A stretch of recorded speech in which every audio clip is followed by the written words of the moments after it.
जिस तरह भरत जी ने 14 साल तक भगवान श्री राम की खड़ाऊ रखकर अयोध्या का शासन संभाला, उसी तरह से आने वाले 4 महीने के लिए मैं दिल्ली सरकार चलाऊंगी। संवैधानिक संस्थाओं का मजाक बना रहे हैं जी। इनको चिंता है कि कैसे मैं चमचागिरी करूं अपने साहब की। दिल्ली के नए सीएम ऑफिस में आज नजारा बदला हुआ था। 2 कुर्सियां लगी हुई थी। राज्य की नई सीएम आतिशी ने आज अपना पदभार संभाला है। जिस कुर्सी पर पूर्व सीएम अरविंद केजरीवाल बैठते थे, उस कुर्सी को खाली रखा गया। आतिशी ने कहा कि केजरीवाल के लिए सीएम की कुर्सी खाली रहेगी। दिल्ली सीएम का पदभार संभालने के बाद मुख्यमंत्री आतिशी ने कहा कि दिल्ली की मुख्यमंत्री की कुर्सी अरविंद केजरीवाल के लिए खाली रहने वाली है।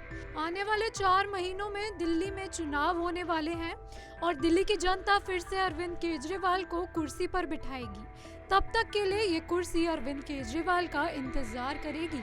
आम आदमी पार्टी की नेता आतिशी ने 21 सितंबर 2024 को दिल्ली की मुख्यमंत्री पद की शपथ ली थी, जिसके बाद वो दिल्ली की तीसरी महिला मुख्यमंत्री बन गई हैं। शपथ लेने के बाद आतिशी ने सबसे पहले अरविंद केजरीवाल के पैर छुए थे। वहीं अब आज का दिन है जब आतिशी ने दिल्ली सीएम पद का पदभार संभाल लिया है। सीएम आतिशी का कहना है कि जैसे भगवान श्री राम 14 वर्षों के लिए वनवास गए थे, उस बीच भरत ने राज्य का पदभार संभाला था, उसी तरह आतिशी भी दिल्ली सीएम पद का पदभार संभालेंगी। दिल्ली राज्य को चलाएंगी जब तक केजरीवाल को दिल्ली की जनता फिर से कुर्सी पर नहीं बैठा देती। आइए सुनते हैं आतिशी का क्या कहना है। मैंने दिल्ली के मुख्यमंत्री का कार्यभार संभाला है, जिम्मेदारी संभाली है। आज मेरे मन की वही व्यथा है जो भरत जी की थी, जब भगवान श्री राम 14 वर्ष के लिए अयोध्या से वनवास पे गए और भरत जी को अयोध्या का शासन संभालना पड़ा। जिस तरह भरत जी ने 14 साल तक भगवान श्री राम की खड़ाऊ रखकर अयोध्या का शासन संभाला, उसी तरह से आने वाले 4 महीने के लिए मैं दिल्ली सरकार चलाऊंगी। भगवान श्री राम ने अपने पिताजी द्वारा दिए गए एक वचन को निभाने के लिए 14 साल का वनवास स्वीकार किया। इसीलिए हम भगवान श्री राम को मर्यादा पुरुषोत्तम कहते हैं। उनकी जिंदगी हम सबके लिए मर्यादा और नैतिकता की एक मिसाल है। बिल्कुल उसी तरह अरविंद केजरीवाल जी ने इस देश की राजनीति में मर्यादा और नैतिकता की एक मिसाल कायम की है। पिछले 2 साल से भारतीय जनता पार्टी ने अरविंद केजरीवाल जी पर कीचड़ उछालने में कोई भी कसर नहीं छोड़ी। उन पर झूठे मुकदमे लगाए, उनको गिरफ्तार किया, उनको 6 महीने तक जेल में रखा।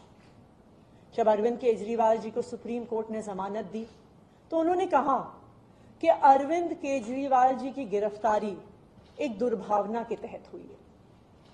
शायद कोई भी और नेता होता तो मुख्यमंत्री की कुर्सी पर बैठने से पहले 2 मिनट भी नहीं सोचता, लेकिन अरविंद केजरीवाल जी ने कहा कि मैं तब तक मुख्यमंत्री की इस कुर्सी पर नहीं बैठूंगा जब तक दिल्ली के लोग उनकी ईमानदारी पर भरोसा नहीं दिखाते।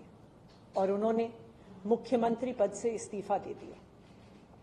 लेकिन दिल्ली के मुख्यमंत्री की कुर्सी, ये कुर्सी अरविंद केजरीवाल जी की है।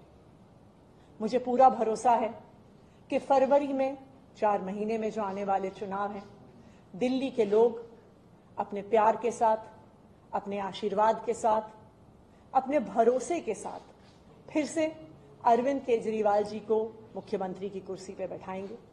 तब तक ये कुर्सी इसी कमरे में रहेगी, अरविंद केजरीवाल जी का इंतजार करेगी। धन्यवाद। वहीं साथ ही आपको बता दें, आतिशी के इस फैसले पर हमारी संवाददाता ने बीजेपी प्रदेश अध्यक्ष वीरेंद्र सचदेवा से चर्चा की। वहीं उन्होंने इसको लेकर कई तमाम बातें भी कही। आइए देखते हैं हमारे संवाददाता की एक खास रिपोर्ट।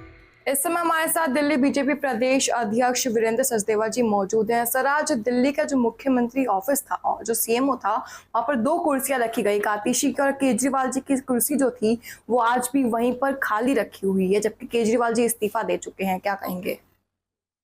संवैधानिक संस्थाओं का मजाक बना रहे हैं जी। संवैधानिक पदों को चलाने के लिए कुछ कायदे कानून, कुछ नियमों का पालन करना पड़ता है जो सबके लिए कंपलसरी है।